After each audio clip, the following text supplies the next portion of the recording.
there is a looming crisis, and people are retiring now already. So as we speak, also there are people who are struggling, right, with retirement, and we see this in many other countries where the elderly still have to go and work in F&B outlets and stuff like that, right? Hi, welcome to the Economy Rise podcast. I'm Aaron. And I'm Hardish. Today we're here to talk about things that matter the most to the economy and your rice bowl. That's why we call it Economy Rise. Yeah, genius whoever came up with the name. So Aaron, this episode we're going to talk about something closer to home, very specific to something that I think everyone can relate to. The broad umbrella is going to be, I guess, retirement. Right? Everyone has to retire. Yeah, we all think about it. Yes. We all worry about it. Yeah. How's your retirement planning? Oh, I'm actually quite okay, but I'm not the subject of today's episode. So okay, I think so. There are actually different parts to it, and the reason I wanted to talk about this is because obviously when you talk about retirement planning, the big topic is sort of like your EPF and all that. But then of course there's also the civil servants, right, who basically get a pension. We can never escape a lot of conversations when it comes to adequacy, which is established as an issue.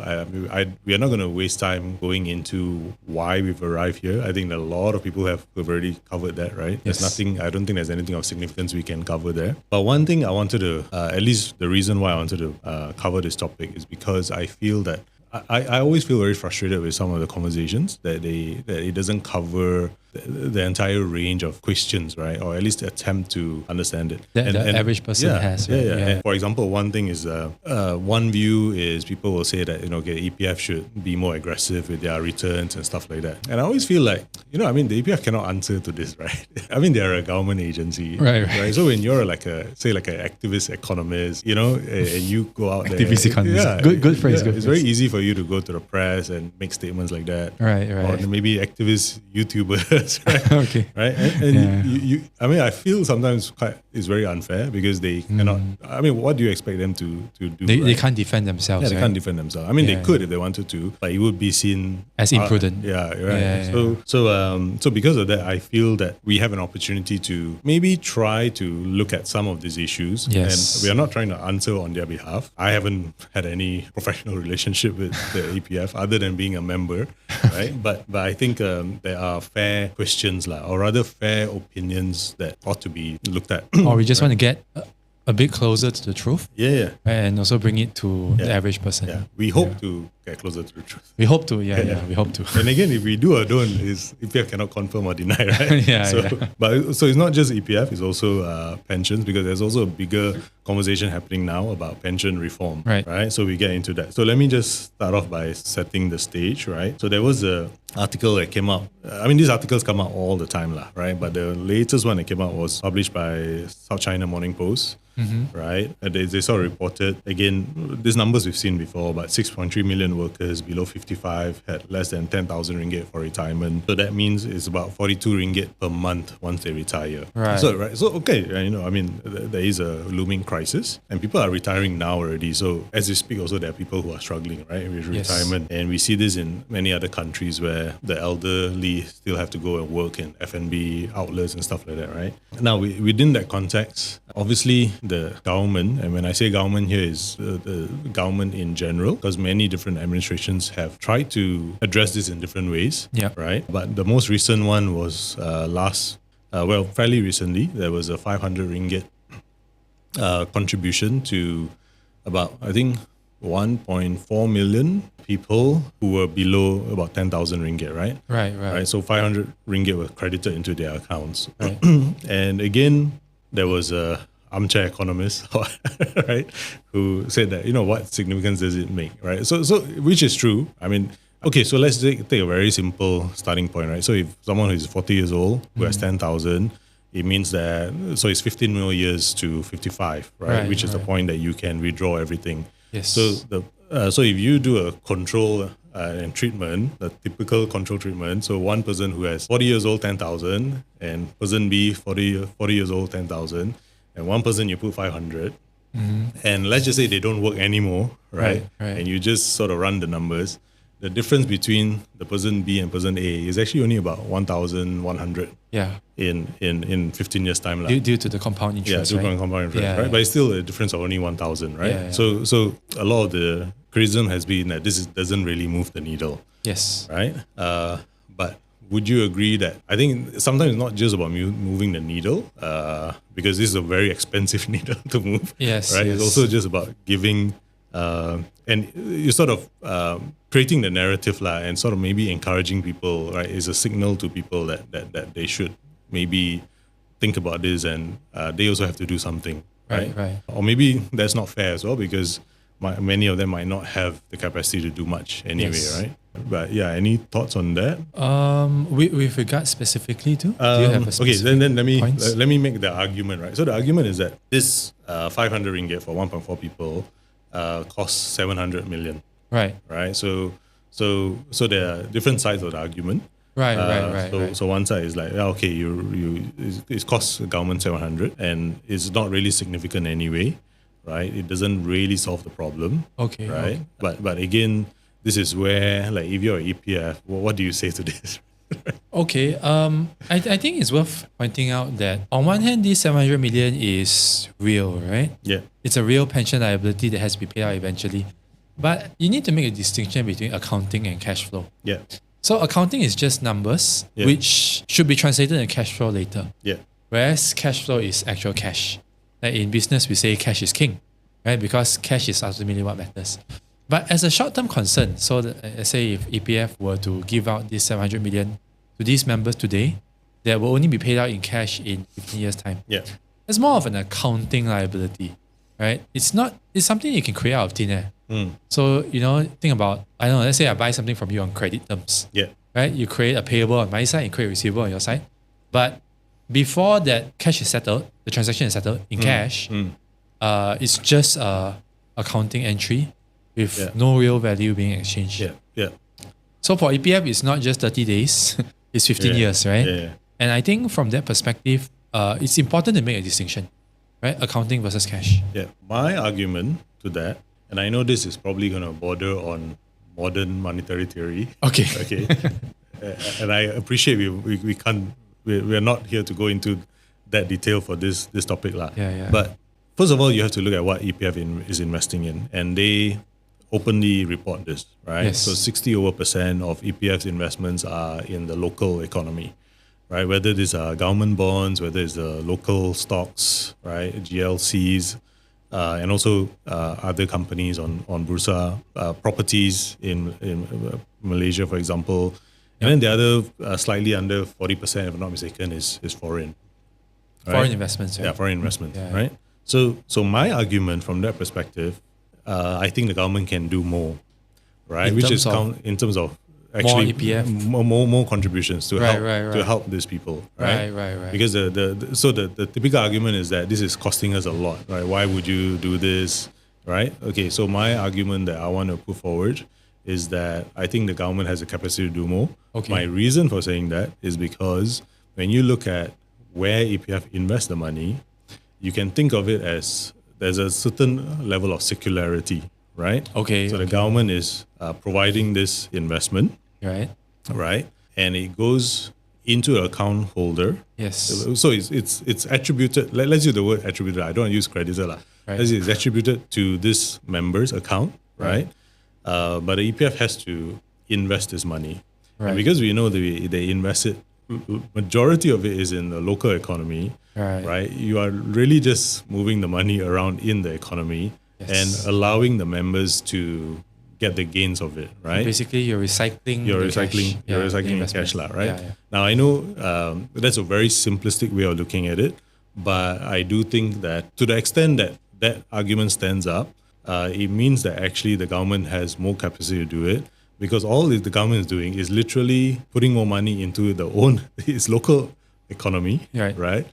But doing it in the name of these members. So let me try and understand it correctly. Yeah. You mean that the government is giving money to the local population who will spend it in the local economy? Yes. And then will be received by the local businesses owned by EPF? Yes. And therefore it just goes in a cycle? Yes. Right? Correct. Okay. Yeah. So from that perspective, my argument is that you can do more, right? You can do more because it's a recycling function. To the argument that 500 is not enough. Okay, so can we do 1,000? Can we do 2,000? Okay. Right? You know what I mean? Yes. So that it's significant enough, but the government is just investing in its own economy. Right. Your counter to that, whether how does it even hold up to scrutiny?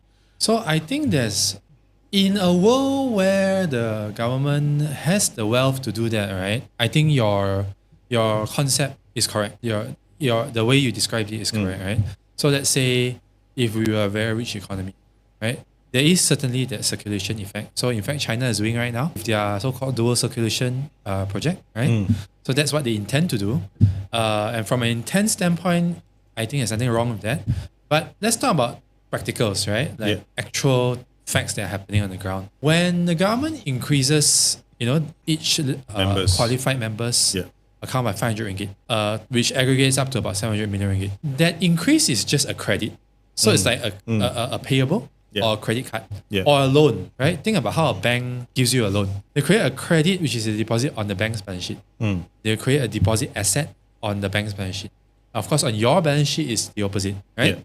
But notice how there's actually no mention of cash here being transferred. So the actual cash transaction is completely separate from the double entry of the deposit and the loan, right? So the deposit and the loan is its own debit credit. The cash exchange is a separate second debit credit between the bank and the customer. So very similarly to here, pension liabilities are in fact the debt of EPF, right? They are an obligation that they have to pay in 20 years' time. They are doing exactly, in spirit, right? Exactly the same transaction as the bank. They are creating a liability and an asset, right? And the cash transfer is separate from today's debit credit. So they will increase the 500 ringgit in your account. That's a liability. They create a double offsetting asset, right? The actual cash that gets transferred, right? So let's say in 20 years' time, right? Or 15 years' time. That's its own double entry. It's a separate double entry, a separate transaction altogether from this recognized today. And notice where the problem lies. What if they don't have the cash? So, but do we know that it is one or the other? Like, has the government actually credited, transferred 700 million to EPF for this? We don't know for sure. At least I haven't tried to verify. But my point is that it is possible to create the former double entry without the actual cash double entry. Which means that from a professionally skeptical point of view, you would assume they would do the low-hanging fruit thing first. Right? I mean, if I could do the former for free, why would I incur a cost to actually do it out? Right? Most conservative observers, let's just put it that way, will assume the former is taking place. So, but the reason I bring it up is really ultimately, my question is related to what is the capacity to do this, or to do this at a higher rate, right? Correct. So I guess we have to leave it at that. We're not sure because it seems like if you take either approaches, there will be different consequences. So would you like me to go into a little bit of that? Yeah, we can. Okay, no, it only take 1 minute, right? So notice how I mentioned there were 2 separate double entries. The way to reconcile it nicely at the end of the 15-year or 20-year period is to take your existing cash, so the second double entry, right, which is separate from the accounting double entry, and grow it to the point where you can pay off the first one, right? And but wouldn't you want to get that cash earlier because you have more time to grow it? In the sense that cash is a cash balance today. Right. So it's not just cash, it's represented by your, what you were saying earlier, the real estate investments, the foreign investments, the equity in companies, right?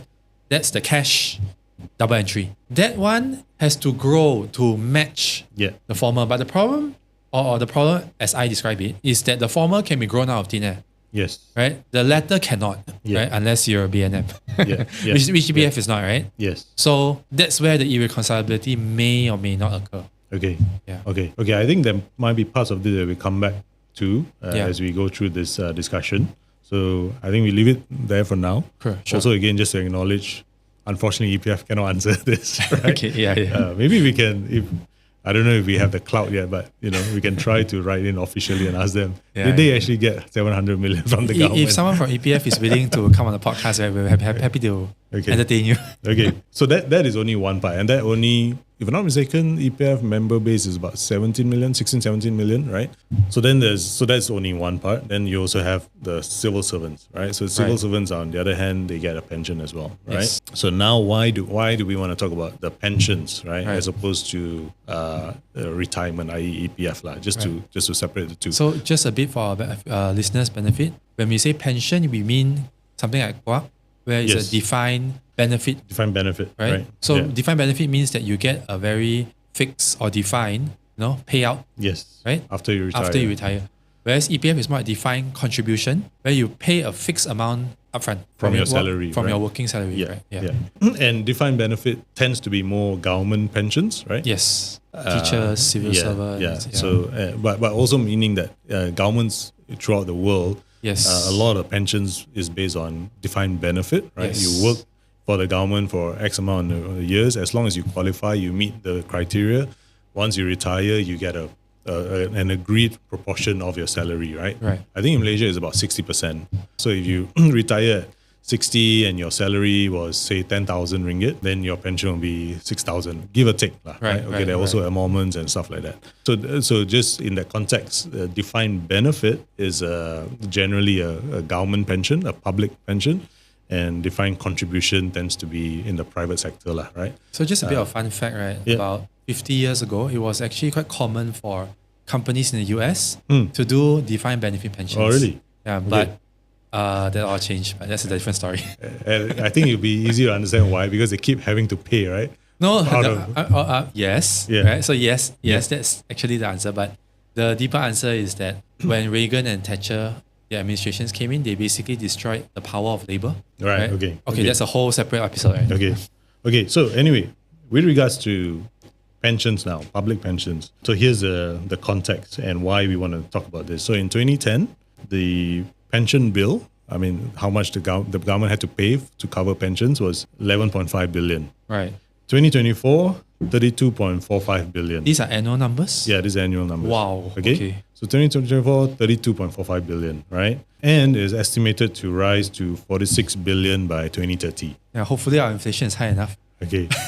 So, and there are about 1.7 million civil servants. Right. Okay, so this sets the context to also what's been happening very recently, a lot of conversations about civil pensions reform or government pensions reform, right? Yes. Now, to be fair, this argument has been made for a very, very long time. Yes. The core argument also, part of it is that you hear this all the time. Our civil service is very bloated, right? Right. Okay, yeah, maybe go into that a little bit. But I think credit where credit due, this current administration seems to be going a bit further in terms of trying to address it. Yes. And one of the ways it's trying to address it is that there is at least seems to be an attempt to consider moving the next cohort of civil servants who come on to a defined contribution. Right. So that's why it's important to have this distinction. Yes. So meaning that they become like almost the rest of us, they start paying EPF and SOCSO, right? The actual mechanism, we're not sure, but the idea is that they move into defined contribution. And so therefore you do away with defined benefit because the bill is getting very, very high. So basically you replace KWAP with EPF. Kind of. Right? Okay. So a few interesting questions here. The first thing is the concern about the bill, right? So the concern about bill is that when you really look at it, this is what it comes down to. So maybe another very quick explanation here, right, about OPEX and CAPEX, right? So government has OPEX, government has CAPEX, right? Right. OPEX basically is you pay your operations So operating expense. So your salaries, the cost of running government, the cost of keeping the lights on, right, and the pensions run within the OPEX, right. So just some numbers here, right?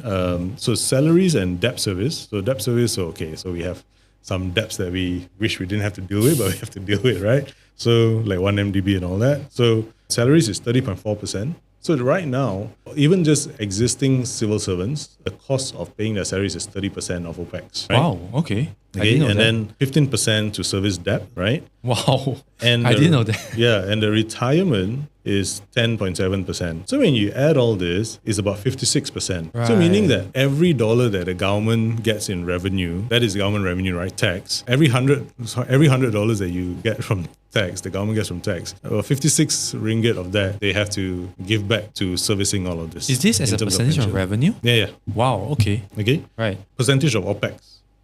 So it's not revenue, it's OPEX. Okay, it's OPEX, right. Okay. So but I mean, you fund your OPEX from your tax, right? Because you're not accounting for CAPEX. Okay, let's say that out of every dollar that you spend on OPEX, you're giving up more than half of it to cover this, right? Okay, so that has now caused all these issues in terms of this conversation, right? Yes. Which has been going on for a while. Hence, I think why this current administration is trying to, it seems to be taking it a bit more seriously than past administrations. At least they are entertaining the idea of doing this defined contribution. You make it sound like it's not their original task to do that, but yeah, I'm just kidding. Well, I mean, is the original task of government is to push things further down the road, right? I mean, you want to talk about responsibility, yes, okay. But in terms of practical stuff, what government does, I mean, this is the perfect thing that an administration with a 5-year, potential 5-year lifeline would want to kick down the road, right? Right, yeah. Anyway, so my first argument is this. Even if you're paying 10% of your OPEX to retirement, and I agree, it's big, right? So you look at it, even this year is 32 billion that you're going to be putting into paying for pensioners, which includes like my parents and, a lot of people's parents as well, because 40, 50 years ago, the default employer of choice was the government. Right. Okay. So a lot of this actually involves us. So I think another distinction I want to make, we talk about this in a way that it doesn't involve us, it does. Yes. Because a lot of our parents were actually pensioners. Right. For that reason. So the first thing is that conceptually, again, you're putting 30 billion into these pensioners who are real people who, if you consider that, from what I can gather, the highest paid civil servant in the whole land is the Prime Minister at a salary of about 22K. All right. Right? A deputy minister is about, I think, 10K or so. Okay. So you would think that everyone else working in administration, and this is an assumption, but I would think, I guess they fall below 10K lah. Okay. Right? Okay. Sure. So let's just take with 10K. So if it's at 10K, and you're talking about people who have been working in the government for, it would have been at least, it's just say they go in at 20, retire at 60, it's 40 years that they've been working for government, right? Right. So then it'll come out, if their salary was at 10K, they're going to give or take maybe about 6,000. Right? 6,000, and where are they going to spend it? They're going to spend it in a local economy. Right? I think we have to make the distinction that the majority of pensioners are normal people like us. They are not high net worth individuals. Right. They're going to be spending money in the local economy. Yes. So again, I think there's a form of circularity here, right? Right. I know it's not a perfect argument, but I think that every time this argument comes up, it misses the point that there is an element of actually engaging the economy because you're putting money into these people's hands, and they're going to be primarily buying local. Maybe once or twice a year they go on a foreign holiday, right? So that's number one. I think I can address that a little bit. Yeah. So I'm not saying this as a counter, right? Yeah. I'm just trying to help listeners reconcile the situation. It's very simple. Pension is debt. Yeah. Debt, what does that mean? It means you're pulling forward cash from the future. Yes. Both can be true, right? You are definitely involving a circularity economy, at least at the government level, right? At the same time, it's taking money away from the future that could have been used elsewhere, right? You are basically just pulling the cash forward. Let's say I started a business today. I don't have enough capital to start the business. So I pull my future business's capital forward today, and then I have to pay back later, right? It's the same concept, and it reconciles nicely with the circularity economy. It's not mutually exclusive, right? It can both be yes and no to that question. Right. Yeah. Okay. Are we satisfied in saying that there's more to this than just being critical about the numbers just because it's a big number? I think with everything government related, right, the only simple answer is that it's complicated. Right? There's nothing at this level, right, which is there's always going to be ways to justify any possible perspective, which is why it becomes politics. Yeah. Where both sides can be right at the same time. Yeah. And unfortunately, they don't want to listen to the other side. So then it becomes political, right? Okay. But it's just the scale of the topic. Yeah. So the other thing to consider is that, let's just say the government goes through with this idea to move into defined contribution, right? Right. obviously you can imagine that there will be a mechanism, and this mechanism, for among other things, there will be a cutoff point. Yes. Right. So let's assume that this has been the decision. Right. So cutoff point is that anybody moving into the civil service in 2025 is automatically on a defined contribution. Will basically be moved from KWAP to EPF. Yeah. All right. Okay. But it will be new hires. Yes. Right. So everyone who comes in 2025. Right. So everyone everyone up till December this year, right, who's hired. Okay. Okay. So the point I'm making is that if they are coming in at the early part of their career, so let's take 20 years, this government pension remains on the books for another 40 years. Right. The government still has to fund this for 40 years. You don't solve this immediately. Like a borrowing. Right. Okay. Yeah. So if even at the current level, if the worry is that by 2030, it's going to cost about 46 billion. Well, 2030 is only 6 years from now. Okay. Right? You still got, anyone who's coming into the government service today still has got 40 years to go. Yeah. Right? Yes. It's going to be much bigger than that. Yes. Right? And I think that comes down to how the argument sometimes is made like this is the solution to it. It's not a solution, right? You're just sort of like you're putting a cutoff for an administration that's going to come in 40 years' time. This is great for them, right? Someone has laid the groundwork for them to deal with, to not have to deal with it, right? But the next 40 years worth of administrations is going to still have to foot this bill. Yes. Right? So my point being that these arguments are never made in totality, right? Yes. You're always nitpicking only certain points of it. Yes, you're right. So now, the last point I want to make about this before we move into the real thing that we want to talk about. So now, from a pensioner's point of view, you're probably wondering which is better, right? Am I getting a raw end of a stick? Better off with KWAP or EPF? Yeah, right? Yeah. So Keluar Sekejap did an episode on this, right? Okay. And then subsequently, they tried to do a model, right? They did a model. Sharil did a model. And if you look at the video, the summary of it is that a civil servant in defined contribution, i.e. EPF, as opposed to KWAP, would be better off in retirement. Right, that is a summary to it, right? Now, the point I want to make here is... is it EPF better than KWAP? Yeah. Okay. Yeah, defined contribution better than KWAP, right? They get a better outcome. Okay.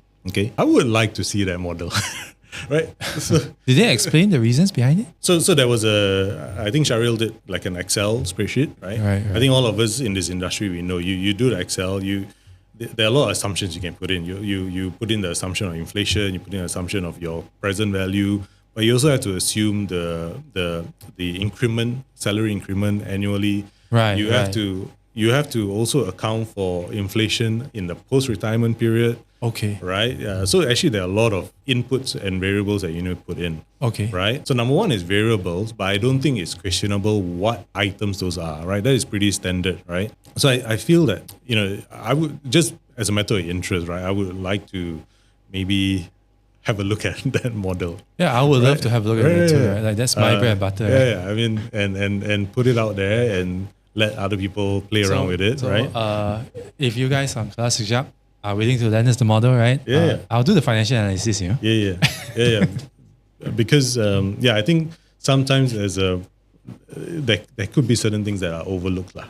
Right? Yeah, definitely. Right? I mean, with these kind of things, I'm very familiar with financial modeling. Yeah. So you're 100% correct. Yeah. You're 100% correct. Okay. And that brings us to the bulk of what we want to talk about. Sure. So now in this environment where you have a lot of conversations about EPF and their returns and the fact that even the current members have inadequate retirement. And then on the other hand, you have pensions, which, the question there is slightly different. The question there is a pension liability to the government. Right.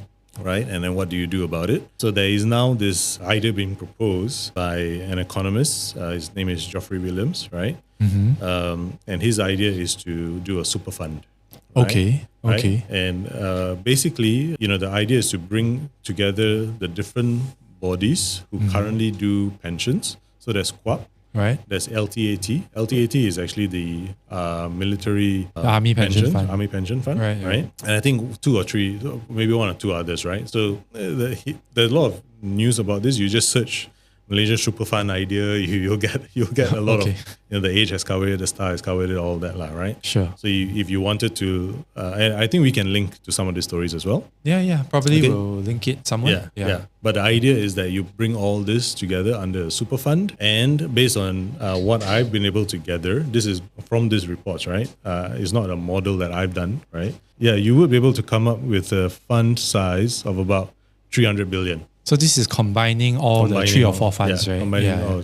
So the idea is that you combine all this, you come up with a super fund, and because it's a super fund, it has a much bigger asset to begin with, i.e. 300 billion, and therefore somehow it solves the problem. I mean, that's how it's being proposed. Do you happen to know what EPF and KWAP's fund size are at the moment? Well, EPF is 1 trillion plus, right? That I know for sure. It's definitely slightly above 1 trillion. KWAP and LTAT and all that, I have no idea. But it's easy to get these numbers. But regardless, the idea is that you bring it all together, it is 300 billion. So I can definitely tell you that none of them are above 300 billion. Okay. Right? Okay. Sure. So you were saying EPF was 1 trillion? Yeah, ringgit. Then the 300 billion, if it includes EPF? No, so it doesn't include EPF, right? So okay. But you bring all the pension funds together. Right. So it's so you total up, it's about 1.3, something like that, right? Or more. That is if you combine it. Yeah. But I think the idea is that the super fund is a combination only of the pensions alone. Okay. I got it. Right? Okay. Right. But yeah, to your point, there is within this argument is that maybe the EPF manages it, right? Right, as a manager of the fund, of the super fund, but not that it gets combined with EPF lah. So the first thing is that conceptually, I get it, right? When you have a bigger fund, the idea is that you can get better returns.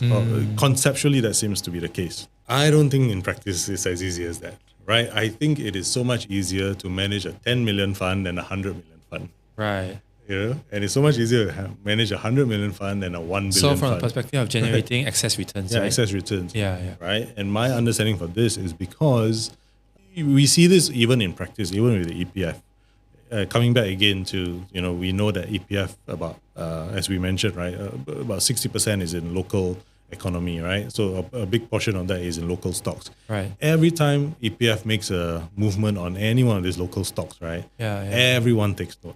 Everyone tries to follow, right? They don't have the luxury to do what they want to do without consequences. Right. They're so big that when they sell, it affects the market. Yeah, it affects the market, right? And secondly, I think the idea is that when you want to buy, you see, for us as retailers, right? And I think we all take this for granted. If I wanted to buy a stock today, I see the price is nice. I can buy it immediately, right? But when you have a fund that is so big, I don't think it's that easy to find buyers, right? To do the transaction.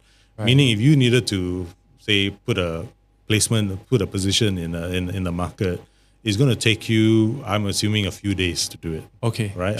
Sure. And I might be wrong here. I don't know. I mean, I'm not to a fund get it manager. at the without pushing the price up too high. Yeah. Because you're so big. Yeah, but then because of that, you're not going to get the efficiency you want. Yes. Because prices move all the time. So you're actually going to get an average price across maybe 2-3 days of movement, right? Yes. So then there's also that problem, which, as I understand, is this issue of slippage. So I can actually tell you that it's worse than that because even fund managers deal with this, right? The 2-3 day thing. Right. Someone at EPF, for them to make equally sized position from a percentage of portfolio point of view, it's going to take much longer than 2-3 days. Right. Which is just going to exacerbate this slippage issue. Okay. Yeah. So just to try to make that point, right? Since you brought it up, can you guess how much contributions go into EPF on a monthly basis? I wouldn't know. Not 100 billion, right? On a monthly basis, is about 6.5 billion. Okay. This is what the Charoman, right? 6.5 billion is being transferred to EPF monthly. So basically, every time the 11% you pay out, plus the 11% that your employers pay. Right? It's about 6.5 billion. But this is based on the 2020 report. Right. I mean, how do you move 6.5 billion in the market on a monthly basis? Do you even, I mean, okay, this is probably a different conversation in terms of operations, right? Right. But again, right, conceptually, it is a lot of money to move. Yes. Right? Yes. And you have to find the places to place it and all that. Yes. And I don't think it's as easy as that. Me not as a fund manager, just as someone interested in this, I feel that I cannot imagine that every month when I make a contribution to EPF, it immediately goes into the market. I cannot imagine that is practical. Okay. I'm sure there's some mechanism, right? Because it's so I actually can comment a little bit about this. Okay. Until recent news, I think the direction has been for EPF to channel the fund flows externally, right? Both for domestic economy reasons, but also for other reasons like the one you are mentioning, right? There has been a search for yield elsewhere, right? So of course with the recent news that may have changed. Yeah, just for everyone's knowledge. Right. So meaning it is not as easy, right? I mean that would be the natural assumption, right? Okay. Yeah. Okay. So just for context, which you probably, I think you mentioned earlier that EPF owns a large portion of the stock market already. Right. If you are the biggest owner of the stock market, the entire stock market, you will move the market if you get more, right? Positions. Yeah. I mean, because I think you have fund management experience, right? I'm just curious, correct me if I'm wrong, I think EPF is like the third or fourth largest fund globally.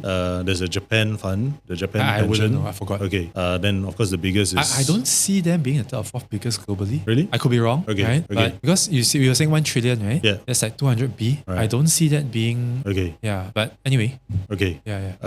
Okay, I might be wrong. I might be wrong, Right. Okay, but I mean, but I know like the top three, or at least the top two, is the Japan government pension fund, right? Okay. Or you mean in terms of pension funds? Yeah. Okay. The size. Then that might be true. Yeah. That could be true. Yeah. I think they are probably third or fourth, right? And then the biggest one is supposed to be the Norwegian fund, right? I think that one is really huge. Yeah. But I could be mixing it up with the sovereign wealth funds. Right. Okay. Because from an economist point of view, you tend to lump them together. Okay. You just think about EPF versus Temasek, right? I don't think EPF is bigger than Temasek. Right. Okay. Yeah. Okay. Anyway, my question is, what challenges do this kind of funds have? Okay, I think from just building on what you were saying earlier, there's an economic theory called government repression, where if the government has too much interference in free markets, it affects the market signals of demand and supply. As most of us know, price of anything reflects demand and supply of that thing, right? And market prices simply reflect demand and supply of the thing being involved, in this case, stocks, bonds, whatever, right? The investment assets.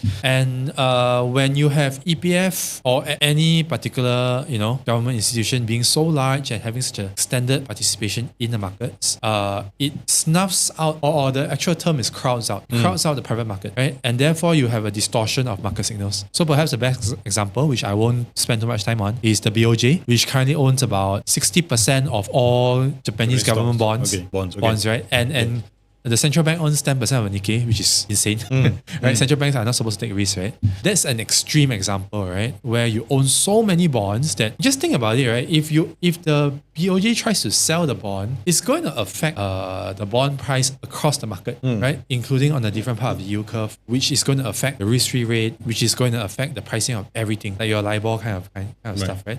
And I don't think Malaysia is anywhere near that, but government repression is a real thing. You could even argue we are already stepping into the territory with how many percent were you saying that the EPF owns? 60 plus. 60 plus of the stock market. I think it's about 62% of their investments is in the local economy. Okay, but that's divided into stocks, bonds. Right. Yeah, you can actually go into it. We haven't done it, but you can actually go into the annual report and see what the distribution is by value. You compare it against the Bursa's value, right? And you can get a very clear representation of how much percent EPF owns of the Bursa Malaysia. And if we do that analysis, we will release a separate episode. We will release the model so other people can take a crack you're accountable already. Okay.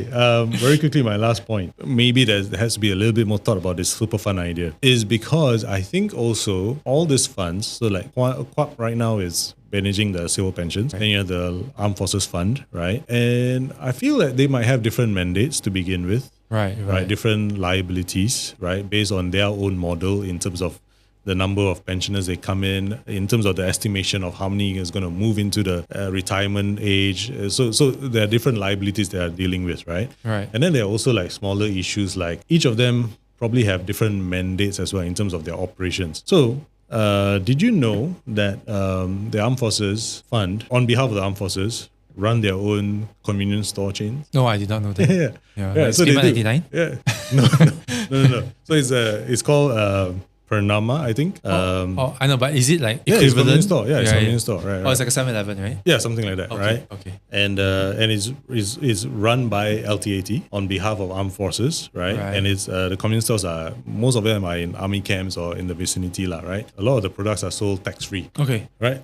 I mean, so this might be a small issue, in the bigger scheme of things. But maybe just let me address that, right? Yeah. I think there's nothing wrong with a pension fund allocating capital towards a convenience store chain per se. Yeah. As long as the ROIC is high enough to justify the yield. Yeah. Because at the end of the day, when you invest in something, you expect a yield out of it. Yeah. So if they are justifying the investment yield, right? There's nothing wrong with that.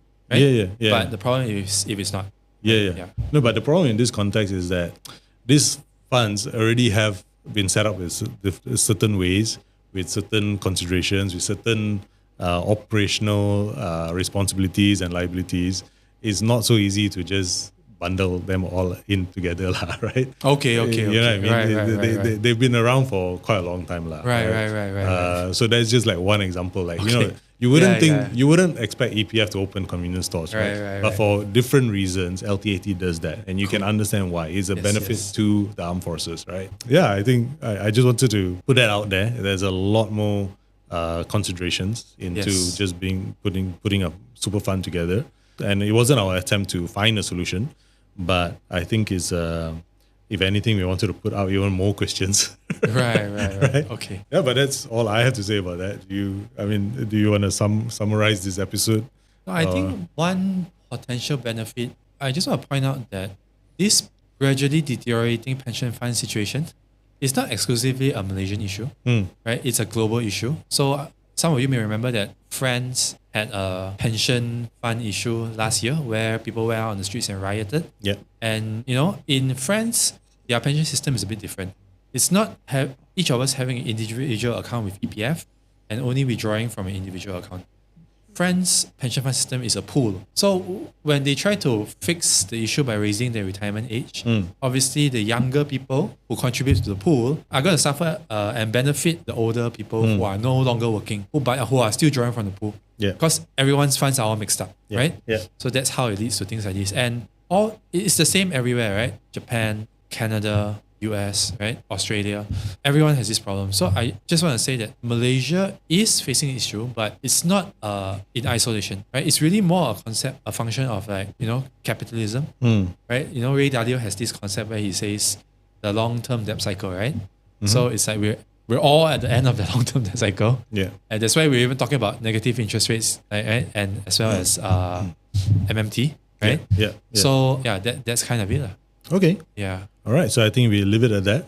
And to anyone who's got interesting ideas, we welcome it. But maybe just put out a little bit more meatier argument for everyone else to sort of be able to at least review it as well. Sure. And by the way, if you guys have any questions listening, right, please feel free to leave your questions and comments. Yeah. Right, we'll be excited to get back to you with answers as best as we can. Yeah. Okay, and that's it for this episode. Thank you very much. Yeah, we'll see you in the next episode.